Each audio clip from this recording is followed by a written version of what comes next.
اسلام آباد کے G10 girls hostel میں کوئی سوچ بھی نہیں سکتا تھا کہ ایک رات اتنی خوفناک ہو سکتی ہے۔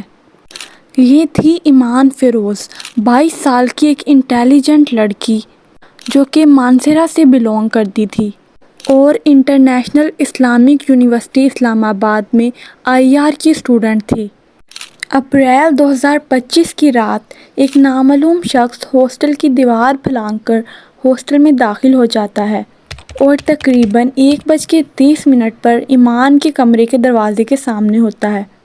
ایمان کمرے سے باہر آتی ہے اور پھر ایک گولی اور ایمان کی فوراً ہی ڈیتھ ہو جاتی ہے۔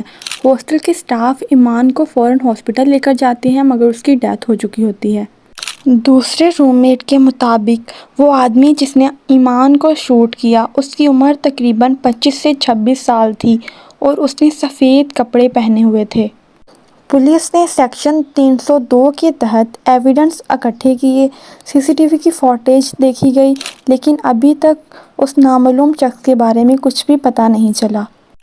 پولیس قاتل کو تلاش کرنے کی کوشش کر رہی ہے لیکن اتنا عرصہ گزر گیا ہے ابھی تک کوئی جسٹس نہیں ملا۔ سوال یہاں پر یہ اٹھتا ہے کہ کیوں پاکستان آج عورتوں کے لیے غیر محفوظ جگہ بنتی جا رہی ہے؟ یہاں پر بات صرف ہاسٹل کی سیکیورٹی کی نہیں ہے بلکہ پاکستان میں عورتوں کے تحفظ کی بھی ہے۔ ابھی کچھ دیر پہلے ثنا یوسف مرڈر کیس میں سب لوگوں نے آواز اٹھائی کیونکہ وہ کیس تھا ایک انفلوئنسر اور ٹک ٹاکر کا، لیکن یہ ایک عام لڑکی کا کیس ہے۔ سوال یہاں پر یہ اٹھتا ہے کہ کیا انسانی جان کی کوئی قیمت نہیں ہے؟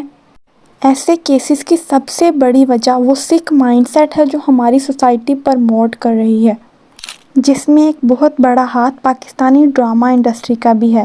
وہ ایسے اوبسیس کریکٹرز کو پروموٹ کر رہی ہے جس میں لڑکوں کے پاس گنز ہونا ایک سویگ کے طور پر دیکھا جاتا ہے۔ پاکستان وہ واحد ملک ہے جو اسلام کے نام پر بنا، تو سوال یہ ہے کہ یہاں پر اسلامی قوانین کیوں لاگو نہیں کیے جا رہے؟ کیوں پاکستان جیسے ملک میں ریپ کیسز کی شرح اتنی بڑھتی جا رہی ہے؟ ایک رپورٹ کے مطابق ہر 2 گھنٹے میں ایک لڑکی ریپ کیس کا شکار ہوتی ہے۔ تو ضرورت ہے آواز اٹھانے کی۔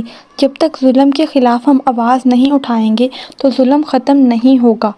اب سے آپ کبھی بھی اپنے گھر میں یا کسی اور جگہ پر عورتوں کو ابیوز ہوتا ہوا دیکھیں یا پھر ماں بہن کی گالیوں کو عام ہوتا دیکھیں تو وہاں پر ایکشن لیں کیونکہ یہ آپ کی رسپانسبلٹی ہے۔ پاکستان ہمارا ملک ہے، اسے بہتر بنانا بھی ہماری ذمہ داری ہے۔